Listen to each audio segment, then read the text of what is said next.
बोलती हूँ, नारी तुम केवल श्रद्धा हो। एक ही शब्द काफ़ी है। बहुधा आपने कहते हुए सुना होगा, तुम नारी शक्ति हो, नौ शक्तियों का रूप हो, तुम लक्ष्मी हो, पार्वती हो। वो सब मत कहो। नारी को नारी ही रहने दो, उतना ही उसका सम्मान करो। वो उसके लिए इनफ है। ये झूठ, मतलब ऐसे कहने में मुझे खराब लग रहा है, देवी, शक्ति वो सब मत बोलो। मेरा इतना ही कहना है, किसी नारी को नारी रहने दो। सारांश में इस विषय पर बहुत अच्छी जानकारी दी गई है। एक बात मुझे कहना है, आप शायद में इसमें एक निबंध है, वृद्धाश्रम, जो कि आज के ज़माने की आप सब लोग समझते हैं, कितना सुखदाई और दुखदाई शब्द है वृद्धाश्रम। तो मुझे लगता है आप मेरी बात से सहमत नहीं होंगे। एक बात मैं कह रही हूँ, बड़ी हिम्मत से कह रही हूँ, वृद्ध आश्रम अच्छे हैं। सिर्फ थोड़ा सम्मान उन्हीं बुजुर्गों को मिलता है जिनकी थोड़ी बहुत पेंशन आ रही है। सिर्फ इसलिए उनको थोड़ा-सा रोटी टाइम पर दे दी जाती है, या जो भी उनको थोड़ा बहुत, कि वो सिर्फ उनकी पेंशन आ रही है, अन्यथा बुजुर्गों की हालत बहुत खराब है। अच्छा, एक निबंध में स्त्री स्वतंत्रता की बात कही गई है, तो मैं एक बात कहना चाहती हूँ, स्त्रियाँ स्वतंत्र हो गईं, कैसे हुईं? उन्होंने शिक्षा ली, अपने अधिकार जाने। जो जब अधिकार जाने और अधिकारों का उपयोग किया, तो पता क्या हुआ? घर बिगाड़ू, बदचलन जैसे अलंकारों से उनको अलंकृत कर दिया गया। क्योंकि पुरुषों का अहम, पुरुषों से माफ़ी माँगते हुए मैं कह रही हूँ, पुरुषों का अहम आड़े आ गई है, तो हमारे लेवल पर आ गई। तो क्या हम परतंत्र अच्छे थे पुराने ज़माने में? नहीं, ऐसा नहीं है। नारी जो कर रही हैं, बहुत अच्छा कर रही हैं, और मैं बहुत खुश हूँ कि अपना हक का इस्तेमाल कर रही हैं। अगर फिर से परतंत्र हो जाएँगे तो उनका स्वयं किधर है? फिर क्या मतलब नारी स्वतंत्रता का? अगर अपना हक नहीं वो लड़ नहीं सकती तो। आरक्षण के विषय में भी एक निबंध है, लता जी ने बहुत अच्छे से लिखा है। देखो, ये मेरे मन की बात मैं कहना चाह रही हूँ, आरक्षण के विषय को लेके। एक आदमी है, उसका नाम ए है, उसको आरक्षण मिल गया, वो मेन स्ट्रीम में आ गया, ठीक है? सब कुछ उसको लेवल पर मिलने लग गया, कोई पिछड़ी जाति के कोई भी आरक्षण का उसमें इश्यू नहीं है, उसको आरक्षण मिल गया और वो मेन स्ट्रीम में आ गया। अब उसकी संतान है बी, उसको आरक्षण की क्या आवश्यकता?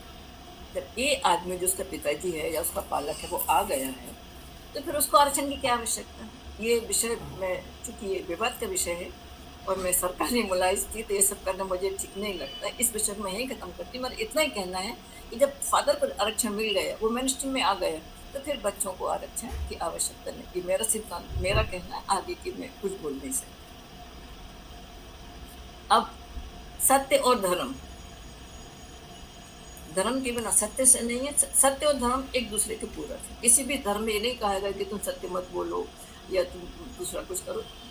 सत्य हर धर्म में दिखाया गया है। अब बात आती है धर्म की और साहित्य की। सबसे अच्छा उदाहरण रामचरितमानस। रामचरितमानस में तुलसीदास जी ने कविता या लिखने के सारे गुणों को शामिल किया है। उसमें चौपाई है, छप्पा है, दोहे हैं, सोरठे हैं, जो भी हैं, भाषा के सिद्धांतों के आधार पर लिखी गई है। तो अभी इससे बड़ा धार्मिक ग्रंथ तो कोई नहीं है। रामचरित हिंदुओं में ये हमारा पवित्र ग्रंथ है, देशों विदेशों में इसका नाम, माफ करना कोई ज़्यादा ही बोलती जा रही हूँ। इसके अलावा लड़कियों के लिए कानून, भ्रूण हत्या, सामाजिक परिवेश में साहित्य, ऐसे महत्वपूर्ण विषयों का निबंध इसमें लिखे गए हैं। मैं एक बार फिर लता जी को सलाम करती हूँ, सैल्यूट करती हूँ। मैं आपको बता दूँ, मैं खुद ही इस साहित्य में थोड़ा बहुत अपना सेवा देने की कोशिश करती हूँ। विषय एकत्रित करना, विषय की जानकारी, आंकड़े एकत्रित करना, सच्चाई पर आना चाहिए वो काम इकट्ठा करना बहुत कठिन काम है। आप लोग मेरी बात से सहमत होंगे, और ये काम लता जी ने बहुत ही परिश्रम से और मेहनत से किया है। और आप सभी जानते हैं, हालांकि गूगल है, सब कुछ है, लेकिन कुछ बातें मेहनत से ढूंढना होती है। गूगल हर एक बात सही सही नहीं बताया। मुझे भी बहुत बार ब्लेम लगाए गए हैं, तुम गूगल से ले लेती। लेकिन लता जी ने जिस मेहनत से विषय विषय की जानकारी और आंकड़े, तारीखें, ऐतिहासिक सच्चाइयाँ इस ग्रुप में शामिल की हैं। बहुत ही अच्छी किताब है और एक बार पढ़ना बहुत ज़रूरी है। लता जी, एक दूँ आपको आभार करती हूँ कि धन्यवाद। आपकी कलम इसी तरह चलती रहे और आप आगे भी इस तरह लिखते रहें और हमें पढ़ने का मौका देती रहें। धन्यवाद लता जी और बाकी सब चुकी हैं और अलग-अलग विषयों पर लिखती हैं। और इन्होंने जो ग्रुप भी बनाया है विविध भाषा वाला, तो वो भी उनके अंदर की जो वो है कि हम सब भाषाओं के लोगों को जोड़ें, ये एक बहुत बड़ी बात है। लेकिन लता जी ने जो ये ग्रुप बनाया, उसमें जो सब लोगों को जोड़ा है, विभिन्न भाषाओं के लोगों को, ये एक तरह का अकादमिक कार्य कर रही हैं। इसके लिए मैं लता जी को बहुत बधाई देती हूँ। मतलब सचमुच उनकी तारीफ करनी चाहिए इस विषय में। और जहाँ तक मुझे लगा है कि स्त्री के आरक्षण और ये सब विषय पे जो आपका जो निबंध का संग्रह है, और उसमें क्या क्या है लता जी, थोड़ा सा बताइए। उसमें आरक्षण, वृद्धाश्रम और वैश्विक विश्व में हिंदी का प्रचार प्रसार कैसे हुआ, फिर बच्चे क्यों आत्महत्या करते हैं, फिर स्त्री स्वतंत्र क्यों नहीं है, और हिंदीतर भाषी हिंदी लेखकों की मुश्किलें भी मैंने ऐड किया है।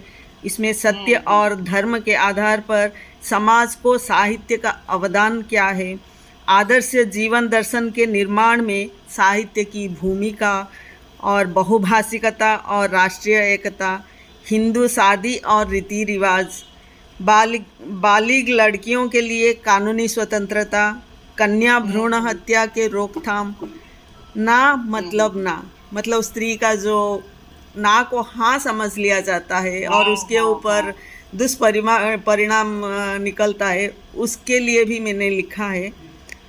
और इंस्टेंट जिंदगी और बच्चों के आजकल के दायरे जो होता है, माँ बाप के दायरे कितना है, बच्चों के दायरे क्या है, तो इस तरह हर टॉपिक को मैंने इसमें कवर करने की कोशिश की। बहुत बढ़िया। इस किताब के लिए मैं बधाई देती हूँ। ज्यादातर इसमें स्त्री विमर्श को आपने उठाया, वृद्धों के विमर्श को उठाया, बाल उसको उठाया है।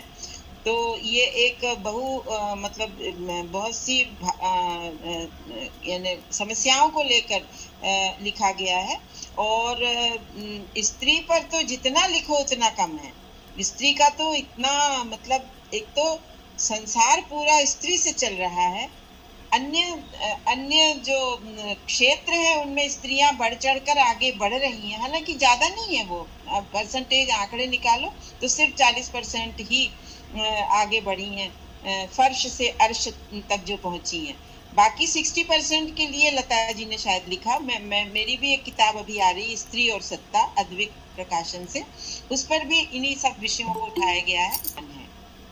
जो स्त्रियां आगे बढ़ी हैं, विभिन्न क्षेत्रों में पहुंची, उनको भी कितना संघर्ष करना पड़ता है अपने परिवार से, अपने समाज से, अपने परिवेश से, तब वे वहां पहुंचती हैं। और वहां पहुंचने पर भी वो कोई बहुत ज्यादा संतुष्टि, मतलब जॉब संतुष्टि भले हो जाए, लेकिन वो एक संतोषप्रद जीवन नहीं जी पाती हैं।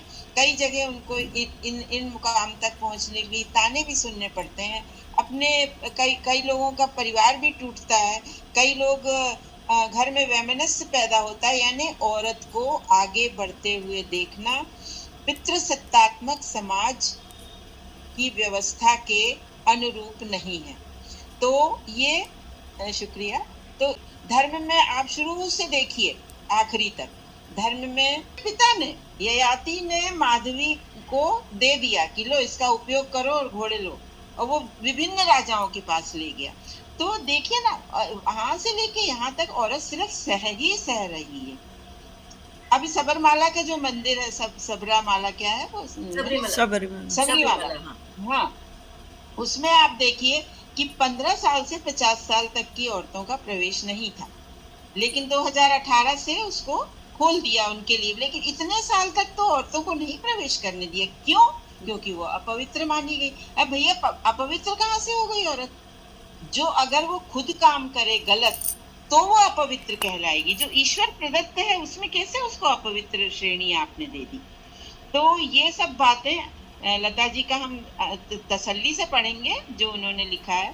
हम बहुत जल्दी जल्दी नहीं पढ़ पाते हैं और हम ज़रूर समीक्षा भी करके देंगे, लेकिन जो मैं जितना समझी उषा जी के व्याख्यान जो मैंने सुना उससे और लता जी ने जो बताया कि स्त्री जो है वो संघर्षरत है आज भी, पहले भी थी, उसने अपनी जगह बनाई, लेकिन उस जगह बनाने में उसको बहुत संघर्ष करना पड़ा।